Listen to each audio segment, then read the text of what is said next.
Yeah. And my mom, and then the four of them.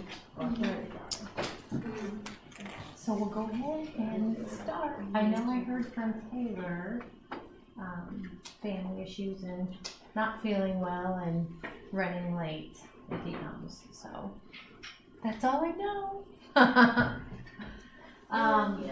Yeah. So please put your devices away as if you were flying like that. I'm trying to make a joke out of it. So today we're kind of building up for lab on Thursday. So I hope this all will work for you. I'm recording it just in case the folks who weren't here want to listen to it. So feel free to say hi. Everybody say hi. Okay. So just to kind of, get the ball rolling, we've been talking about two types of chemical bonds. A chemical bond is the thing that keeps atoms together. So we talked about an ionic chemical bond and a covalent chemical bond. Ionic bond, electron is transferred. Covalent bond, electron is a share. And we're going to be kind of diving into that sharing of electrons. Of course, there's two types of compounds. Covalent compounds for molecular compounds are synonyms. And ionic compounds, covalent compound, all the atoms are joined together by sharing electrons. It's just such a wonderful thing, I think. Okay. So, again, I feel like this is a review slide. I'm hoping we can actually knock out part 7 that we're on, and part 8 we don't need to do because that's basically we're covering it on Thursday. Go from part 7 to part 9 today, so we'll see. So we talked about this idea of electronegativity differences, the delta chi. And if you've been doing your ALTA homework, you've been calculating some electronegativity differences. Remember what I said with regard to homework. If you're doing the OpenStax homework, it's going to be up to you as you do that to show that to me if you want credit. Just kind of randomly. I'm not going to say Friday, okay, show me your OpenStax homework. But we talked about you can calculate the electronegativity difference between atom A and atom B, and if it's greater than, OpenStax says 1.8 electrons going to be transferred. If the electronegativity difference is less than 1.8, you're going to have electrons are going to be shared.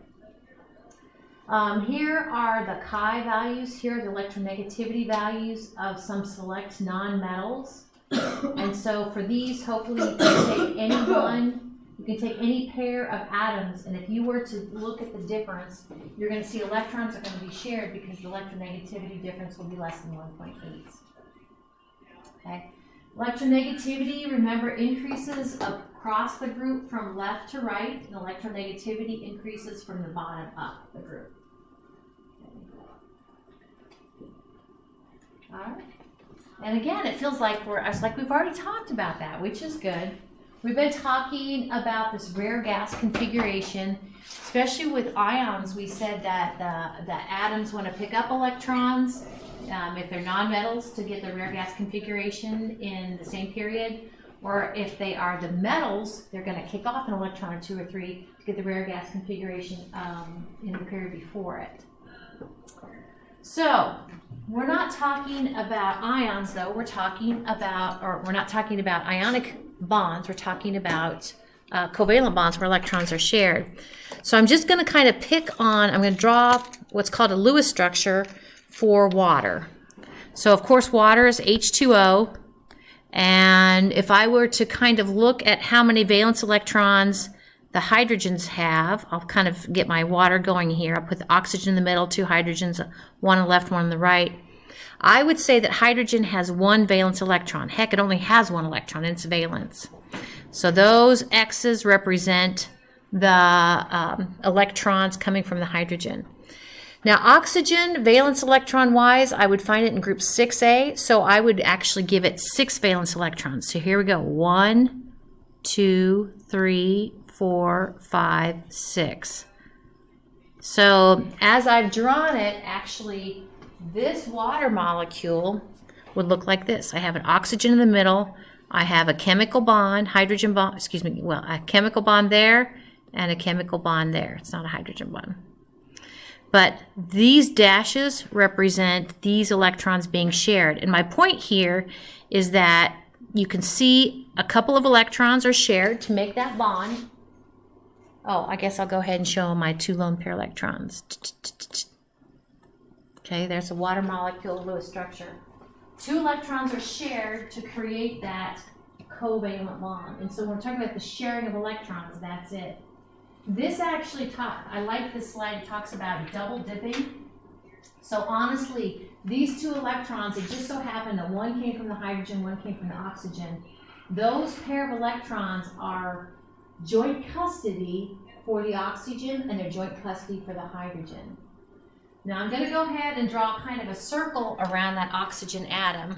And we've talked about octets in here. As I draw a circle just around the oxygen atom, here's where the oxygen atom has full custody of these electrons and these electrons. We're going to call those lone pair electrons here in a minute. And it has joint custody of these 2 electrons, joint custody of these 2 electrons. My point with regard to octet is that if I take 2, 4, 6, 8, I have an octet around that oxygen atom. So that's what, that's how that works. Okay. So atoms will share electrons to get a complete octet. Now there are a few exceptions. Boron wants 6, not 8, if it's part of a neutral molecule. And actually hydrogen only wants 2. Sorry, not hydrogen. Helium only wants, hydrogen only wants 2. Okay, must be at the bottom. There are also some important exceptions, and you might run into these in some of your homework. I won't put these on a test, but you might see in the homework. Hi, Yara. That actually anything that is in a period that is greater than 3. So you're like, oh, well, that must not be very many elements. Check this out. This is period 3. So anything greater than a period 3 can have what we call expanded valences. And we're going to see, actually, these would be the nonmetals that are kind of participating in this. These expanded valences, then, actually, we're going to see it's more than octet. It's probably more like 10 or 12 electrons in their final Lewis structure. All right. So, we have talked about orbitals in here. Orbitals are the little boxes, and those are where actually energy levels and their energy and spatial in nature.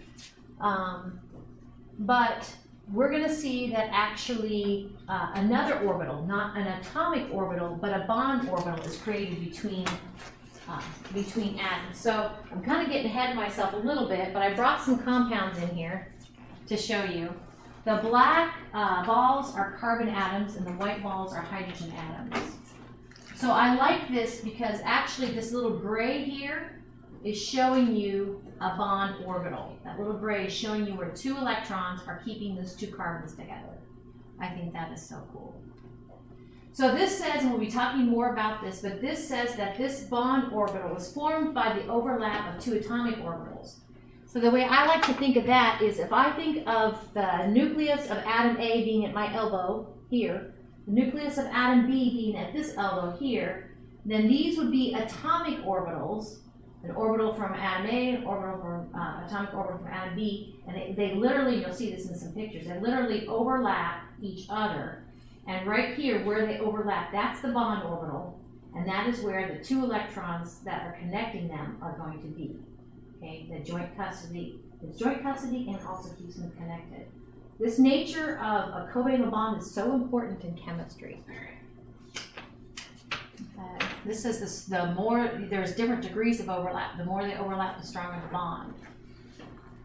Okay, so the overlap of 2 atomic orbitals, atomic orbital, overlap, bond orbital. Actually, that new bond orbital will actually be where, like I said, 2 electrons will reside. Exactly 2, not 1, not 3. And those 2 will have opposite spins. And like we saw with the water, in the case of the water, we saw hydrogen donated 1 electron, oxygen donated 1 electron. That doesn't have to be the case. In some cases, you're going to see that those 2 electrons that reside in that bond orbital came from the same atom. Okay. So covalent bonds, electrons are shared in pairs, twosies. I'm going to kind of show you some final Lewis structures. I think they're final Lewis structures. Actually, these are the ones that I have the little models for. C2H4 looks like this. C2H4. H6. Final answer, C2H6. Okay, so in this case, I've just simply drawn my carbon skeleton, 2 carbons joined together, and I put hydrogens around kind of this extra spaces around the carbons. Okay, in that case, all of those dashes represent what we call a single bond, and there's just 2 electrons there. Okay, and that's this way. Okay, this is C2H6. C2H4 would be an example here, where now things get even more exciting. My carbon skeleton has carbon, double bond carbon, and then each of those carbons have 2 hydrogens. Okay, so where those 2 dashes are, we call that a double bond. Of course, we have single bonds here, single, single, single, single, but this is a double bond. And when you see a double bond in a Lewis structure, you should be thinking 2 pairs, which 2 pairs are how many electrons? 2 pairs are how many electrons? 4. Yeah, 2 pairs are 4 electrons, exactly. Exactly. So 2 electrons for each of here, and there's going to be 4 electrons there. Very good. Okay. And then we have the triple bond. And actually, that's as high as it goes with regard to covalent bonds. So a good example of that would be C2H2. And it looks like this. Our carbon chain goes like this. Carbon triple bond, so 3 dashes, carbon. And then each one of those carbons has 1 hydrogen. So how many electrons for a triple bond? Yep, exactly, 6 electrons. Hi, Stephen. Okay, so that's just kind of things to keep in mind. Sometimes 6 electrons are shared to make a triple bond, 2 electrons to make a double bond. Sorry, 6 electrons to make a triple bond, 4 electrons to make a double bond, 2 electrons to make a single bond. And one of the things we're going to hit, maybe, I don't know, might be Friday or so, is this idea of how do I say this? The triple bond's a lot stronger than the single bond. It almost looks like it should be. Okay. So a covalent bond is where 2 atomic orbitals have overlapped to create that. Atomic orbitals overlap to create that bond orbital. Now there are 2 types of bond orbitals. There are sigma bonds and pi bonds, okay? Sigma, well, let's start with pi. Pi is like dessert, and you can only have dessert after you have your main course. So sigma is what we call the primary bond. It's what I call the first to arrive, okay? Sigma bonds. So a minute ago, when we saw all those single bonds connecting the C2H6, or even the other single bonds connecting the carbons and the hydrogens, those were all sigma bonds, 2 electrons. All single bonds are sigma bonds. If you have, like we did on the previous slide, we had where the carbons were double bonded, okay? If you have a double bond, only one, and I call it the first to arrive, is sigma. The other one is what we call a pi bond. We're getting to that. So the first to arrive is sigma, the second one's going to be pi. Heck, if you have a triple bond, then the first to arrive is a sigma, and the other 2 are pi. You get double pi, okay? So only 1 sigma bond will connect the atoms. So with regard to spatially, this internucleus axis is actually just demonstrated here with the C2H6. So we have carbon-carbon, 3 hydrogens around each carbon. That gray area is showing you the sigma bond, okay, connecting the atoms, okay? So the sigma bond, think 2 electrons being shared, okay? All right. Well, if you have your main course, then you can have dessert. Now, there's no dessert here because these are all single bonds. This is my C2H6, okay? But pi bonds can arrive on the scene after a sigma bond is there. You must have a sigma bond, then you can have pi. So where are the pi bonds? Well, the pi bonds, if you have a double bond, the first to arrive is sigma, the second one's pi. If you have a triple bond, the first to arrive is sigma, and the other two are pi. So double bond, 1 sigma, 1 pi. Triple bond, 1 sigma, 2 pi. My favorite. My grandma, rest her soul, we'd go into Country Kitchen. This shows you how long ago it was in Fort Madison. And she's like, first thing she looked is their pie. And she's like, I'll take one of those and one of those. What, could you say no to grandma? So anyway, we'd start with pi. So where are those, by the way, a pi bond will also have 2 electrons, okay? So where are those 2 electrons going to be? Well, they're going to be oriented outside the sigma bond. So here we go. This is the carbon, double bond carbon, and of course this is the C2H4. And of course here are 4 hydrogens. They're normal sigma bonds, just single bonds. So here with the double bond, we have 1 gray region for the sigma, and then the pi is represented by a pair, a purple and a pink. So it needs, actually, I know it seems kind of weird, but those pair of electrons actually will create a cloud outside the pi bond. It has to be outside the sigma bond, okay? So that is the double bond, and this is the triple bond, okay? So this is carbon, triple bond carbon. So again, first to arrive, that's your sigma, that's the gray.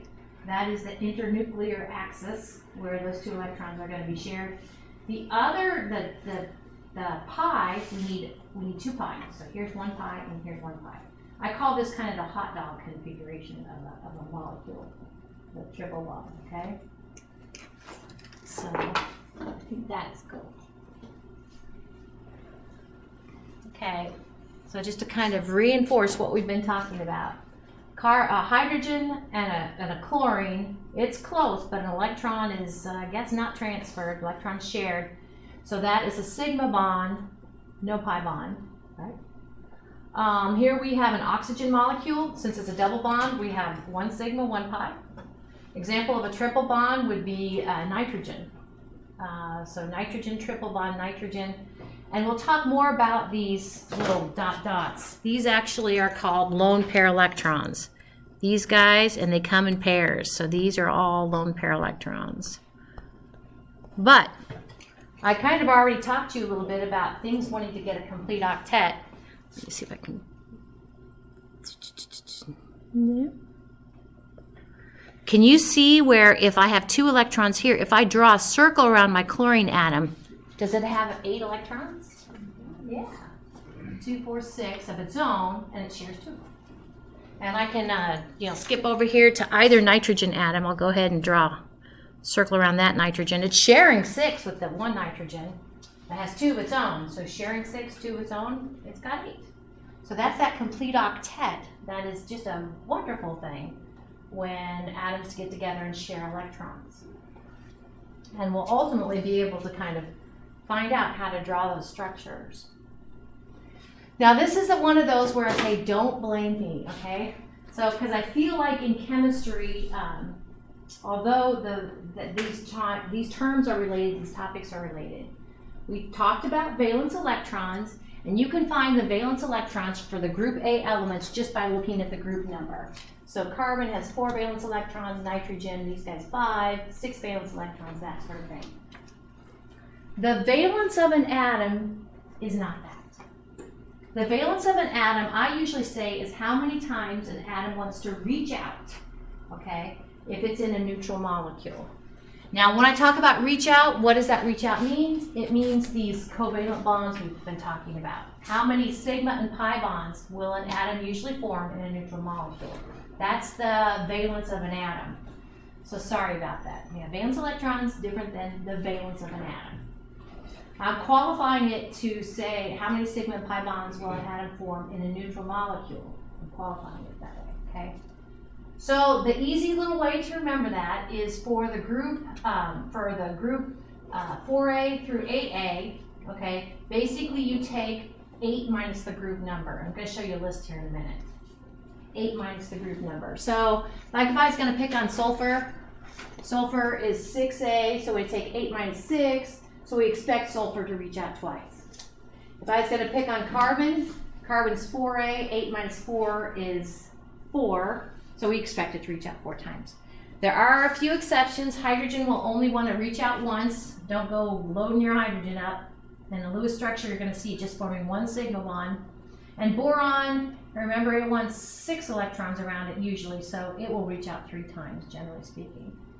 So these guys, the way I got those numbers was just to simply to take its group number minus 4. Wait, sorry, 8 minus its group number, final answer. These are 8 minus group number. That's it. That's how I got those. What about the rare gases? What would their expected valence be? 0. That's right, because they're 8A. 8 minus 8 is 0. So remember, those guys are like, I don't want to play with anybody. That's kind of the way they do. So I said exceptions to this. Hydrogen only wants to reach out 1 time. Boron wants to reach out 3 times. And if it's in a Lewis structure, that's a neutral molecule, Okay. So these, I've been talking a lot about Lewis structures. I'm kind of drawing the Lewis structure of water a little bit ago. These are actually called Lewis electron dot formulas. So they're like a Lewis structure, but they're just for an individual atom. So if you kind of look at these, all it is showing you the symbol for the element, and think of that symbol as representing the center nucleus of the atom and the non-valence electrons. So for instance, if we pick on oxygen, oxygen is a 6A, so you see the symbol for O, for oxygen, and you see those 6 dots representing the 6 valence electrons. Fluorine, 7A, neon, 8A, okay? Of course, nitrogen, 5A, carbon, 4A. Okay, so the Lewis structures that you guys are going to draw Thursday in lab, and we're going to talk more about, actually they ultimately are showing you how the collective valence electrons are distributed in a neutral molecule or polyatomic ion. And it's as I've been talking about, okay? So every time you see a dash, whether that dash represents a single bond, or sigma, or a double, sigma pi, or a triple, sigma pi pi, each dash represents 2 electrons. So we're going to try to we have to keep an eye on how many electrons we have represented in our structure. Okay? The dot dots are lone pair electrons. So a little bit ago for the Lewis structure for water, remember the oxygen had dot, dot, dot, dot. Okay, it actually had 4 electrons, or we say 2 pairs of lone pair electrons. These, like this says, they don't bond. They aren't participating in any bonding, but they are associated with just 1 atom. Like I said, with the Lewis electron dot formulas, whenever we're looking at a Lewis structure, we can think of the symbol for the element as representing the nucleus of the atom of that element and the non-valence electrons. Okay, bond pairs are represented with a dash, 2 bond pairs, double bond, 2 dashes, triple bond, 3 dashes. Like I said, kind of like what I've been leading up to. Lone pair electrons, dot, dot. Now, this idea of having a north, south, east, and west, or a top, bottom, left, and right, there's no significance there. In fact, as I'm walking around Thursday when you guys are doing your Lewis structures, sometimes your Lewis structures will look different just because you swung them off on a different way. That all works. There's no significance there. So the Lewis structure, of course, we're going to draw on paper, okay? But so it doesn't in itself represent 3 dimensions, but I'm going to try to convince you, hopefully for lab, that you can take something written on paper and in your own mind, or with the help of you guys are going to have some like little balls and sticks to play with to make molecules, you can infer what their structure is. For your biomolecules, your humongous biomolecules, conformations or kind of the physical way things are situated are definitely a player. Okay, so let's look at some Lewis structures. We've been kind of looking at some Lewis structures already. Ammonia, NH3. I think what I'd like to do on a few of these Lewis structures is talk about what we call, how many electrons are represented on the final Lewis structure, and then kind of compare that with coming up with a pot of electrons or from the valence electrons that should be on that structure. So here we go. How many electrons are shown on that structure? If each dash is 2, the dots are 2. I'm like an 8, exactly. Let me show you how that 8 came from. Nitrogen, okay, we had one nitrogen atom, and it is 5A, so it brings 5 valence electrons. And we have hydrogens. We have 3 of them. How many electrons, valence electrons, do each hydrogen atom bring? Just 1, yep. So that's where my 8 electrons came from. So in other words, those 4 atoms, each atom has a number of valence electrons, and I just think this is so cool. They basically put them into a collective pot, and from that collective pot, it goes to bind, it goes to distribute around the atom. So how many electrons does that nitrogen atom have?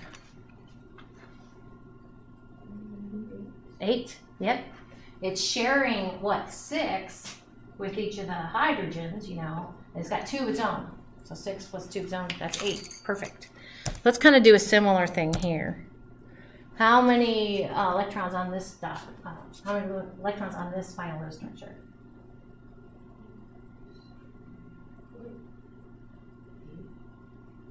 Then we have to count the 2. So we have to count the oxygen. Yep. Yeah, these count. Okay. Yep, I hear 12. I'm liking 12. Yep. Very good. 12 electrons shown here.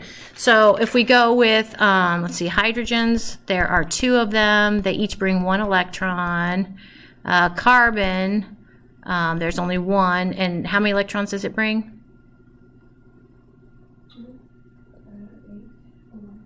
4. Yep. 4 valence electrons. Yep. Oxygen, how many valence electrons? Yep.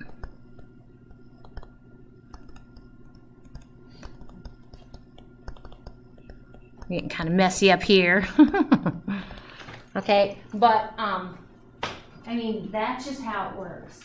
And actually, when you draw your own Lewis structures, you're going to do this work first, pot of valence electrons, and then you're going to, and I'll have some rules to kind of guide you. How do you use those 12 electrons to distribute it on your H2CO to make it? Because how many, if I draw a little diagram or a circle around my oxygens, how many electrons? 8. Yep. It's got sole custody on 4, joint custody on 4. Carbon, also 8. How about the hydrogens? How many electrons do the hydrogens have? 2, right. So what rare gas has 2 electrons? Helium, yep. So this idea of hydrogen only reaching out once and only then that sigma bond sharing 2 electrons with something else, yeah, it's got the rare gas configuration of helium. So don't overload your hydrogens. It only wants to reach out once. Okay. All right. Yeah, let's do this one. How many electrons shown in the brackets? 14? I'm liking it. 14, thank you. 14 electrons shown in the bracket. So what if I were to tell you it's got a -1 charge? Would you add an electron to 14 or would you take one away? You would add 1, exactly. So actually we have 14 electrons here plus 1 electron because of the charge. So you're looking at 15 electrons. Let's see what we got. So chlorine, there's one of them. How many electrons does it have? Valence electrons, sorry. 7, yep. 7A, yep. Okay, oxygen, there's one of them. How many valence electrons? 6. This isn't going to work out, is it? Why isn't it working out?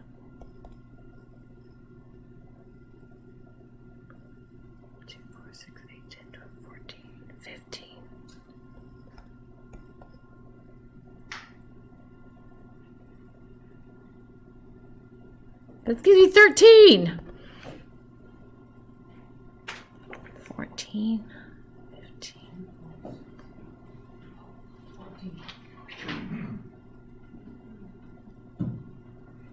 That's the dot structure with the added electron. Yeah, so 13 electrons. Does oxygen have one too many? No. Did I do that wrong? Let's see. 13 electrons. I am going to come back to you on this one. This is what I get for not like working out my problems where I come. Okay. I'm wondering, I'll double check. It almost seems like this Lewis structure is wrong. I wonder if that's a double bond and there's no lone pair electron there. Okay, note to self. Sorry about that. I will check into that.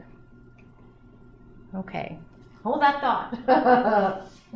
Okay. So we've already been kind of talking about a lot of this.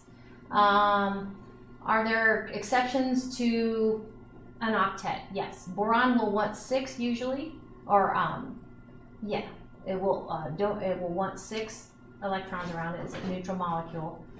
And I already talked a little bit about, it's called expanded valence. So any element that's beyond period 3. So here's period 3. So basically everything else, when you look at them, sometimes they want 10 or 12 electrons around them. So there you go. So the octet rule is the 8 electrons that we've been talking about. Sometimes those electrons participate in sigma or pi bonds. Sometimes they're lone pair electrons. Okay. And keep an eye on your Lewis structures with hydrogen. Hydrogen only wants to reach out one time, but when it does that, it does get the rare gas configuration of helium.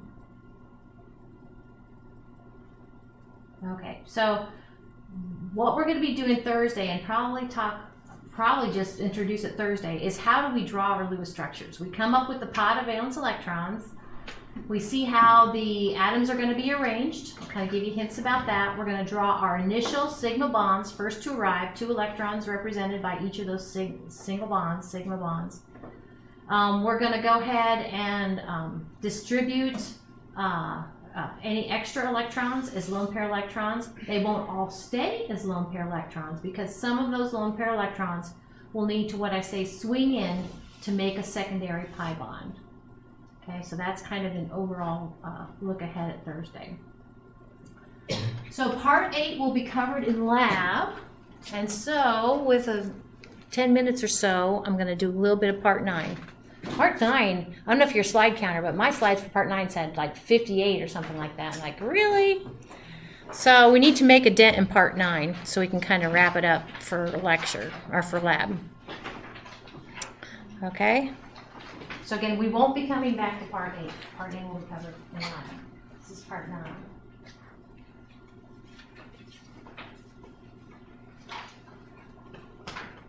So the Lewis structures that you're going to draw in lab on Thursday, we've already been kind of talking about. They can give us a sense for the geometry of the molecule.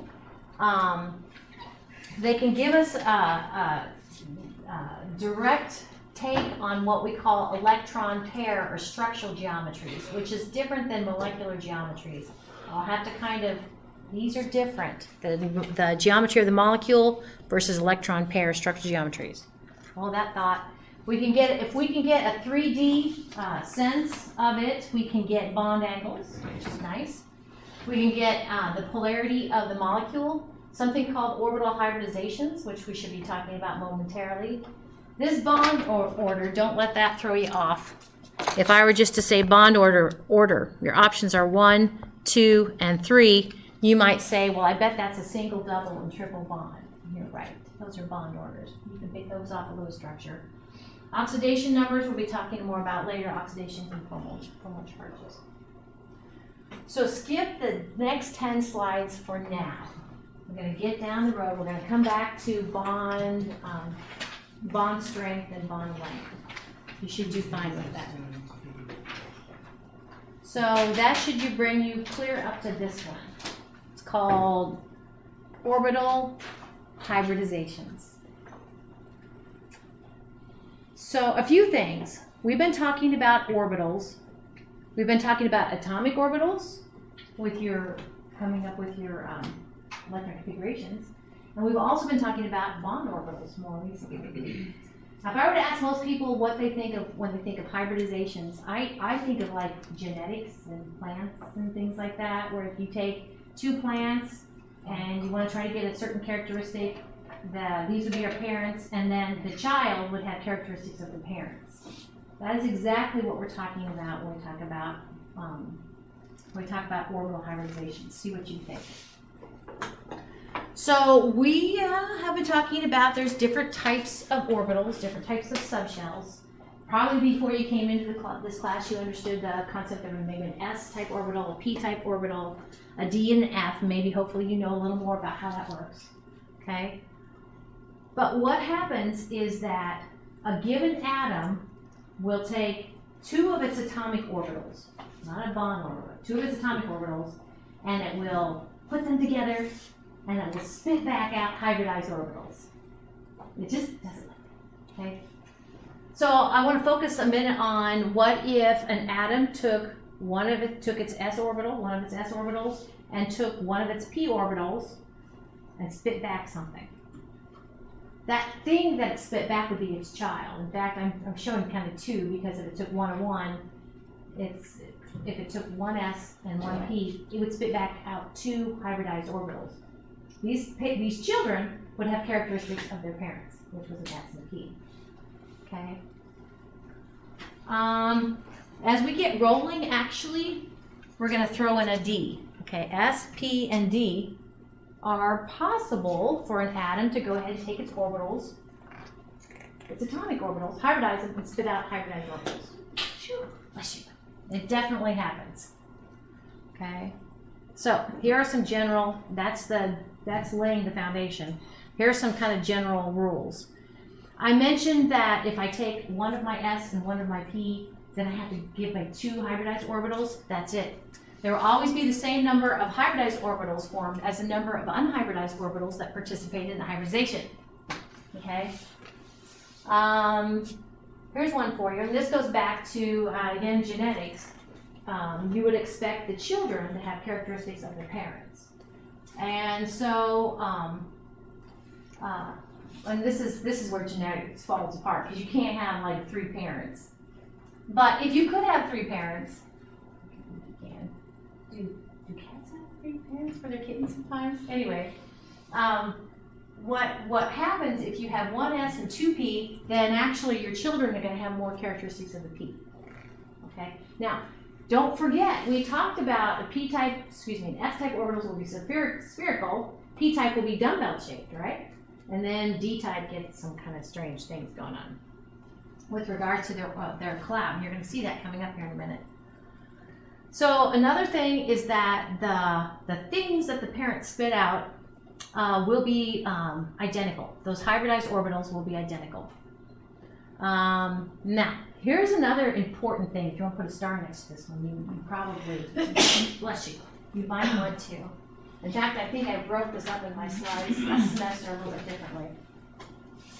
Once an atom has hybridized 2 or 3 or 4 or 5 or 6, I don't know, of its atomic orbitals, those hybridized orbitals can only participate in sigma bonds and lone pair electrons. The thing I didn't say was that those newly spit out hybridized orbitals will not participate in that secondary bond. So your Lewis structure might have a secondary bond, you know, have a pi bond, but your hybridized orbitals are not participating in that. Okay, and that will all kind of, hopefully the significance will make sense later. Go back to that slide. I can't. Yeah. So yeah, this today I broke up where it says a box. That was actually one long sentence, and I added the bolding because I think it's that important.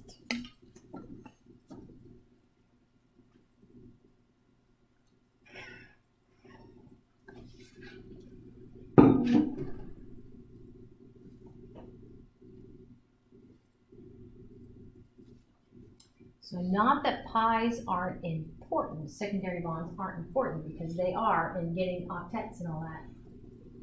But they aren't important in giving what we call electron pair structural geometry. Okay, so here we go. If we are combining, if an atom is combining one of its s atomic orbitals and one of its p atomic orbitals, we would call that hybridization process an sp hybridization process. According to the conservation of orbitals, it would spit back 2. So there are actually 3 that I'm going to want you to really be able to navigate through types of hybridization processes. They're the first 3. So what if an atom took one of its s and 2 of its p's? We would call that type of process sp2 orbital hybridization. Of course, this little superscript 2 here, that's not the number of electrons. The superscript 2 here is showing you how many p-type orbitals were brought in. Notice I have 1 plus 3. I've got 3 brought in. I need to spit back 3 equal hybridized orbitals. The next one I'm going to hold you accountable for sure, is if an atom takes one of its s and 3 of its p's, we would call that process sp3 orbital hybridization. And you can see it's got 1s plus 3 p's. That must mean it's got 4 going in, so it needs to have 4 coming out. So that 4 are the 4 equal hybridized orbitals. Now we've been talking a little bit about expanded valences. Expanded valences in a Lewis structure can get you these other 2 options I want to show you. This one, where an atom takes one of its s, 3 of its p's, and 1 of its d's. So that sort of hybridization process would be called sp3d. And if I add up how many orbitals I have, looks like I got 1s, 3 p's, 1 d, I got 5. So it must give me 5 equal hybridized orbitals. In that case, if an atom's done that, when you go to evaluate the Lewis structure, you're going to see that it actually has 10 electrons around it. All right, then the last one, sp1s, 3p, 2d. So that process, that hybridization process is called sp3d2, and it's got 6 equal hybridized orbitals, and you're going to see on the Lewis structure it's actually going to have 12 electrons around this Lewis structure. So I'll kind of add that. So this guy is going to have 10 electrons around him. This guy is going to have 12 electrons around him. Oops, 16? Really? Okay, you know what I mean. But these actually, I'm going to hold you accountable for the exam, and we're going to hit them hard in the lab. These guys might be on homework. You might run into those guys on homework.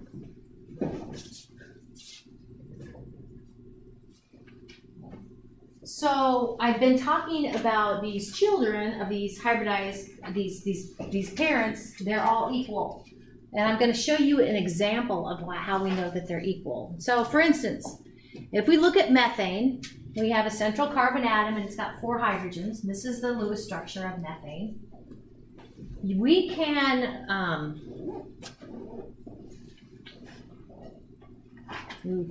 pet peeve. We can actually do a little bit of finessing and break each one of those bonds and see how much energy is there. And we can also do a little bit of finessing and identify what their bond length is. As it turns out, those 4 sigma bonds are identical.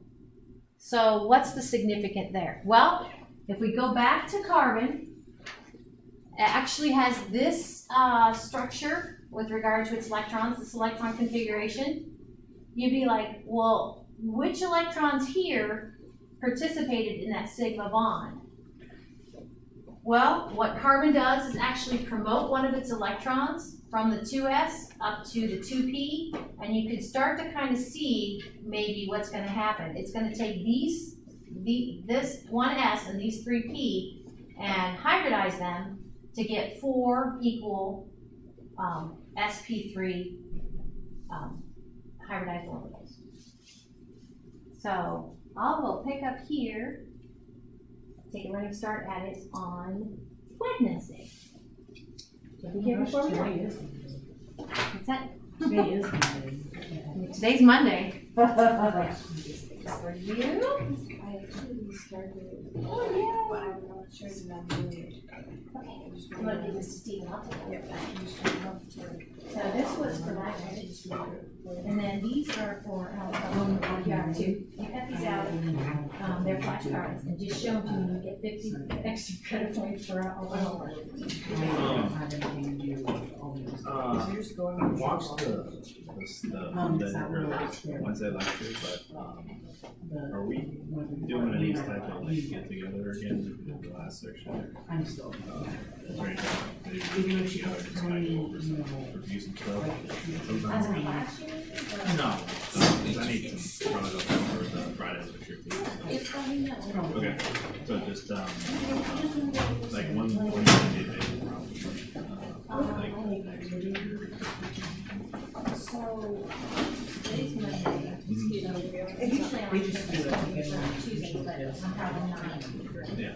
But on Wednesday, I have an hour to do it, and anytime after. Okay, so like this kind of before, after class, come in, we can go over. Yes, Okay. yeah, and let me know when you come, and we can adjust. Yeah, yeah, I can email and see That'd be great. what works. And then also Thursdays, I would really like open you back in the lab too.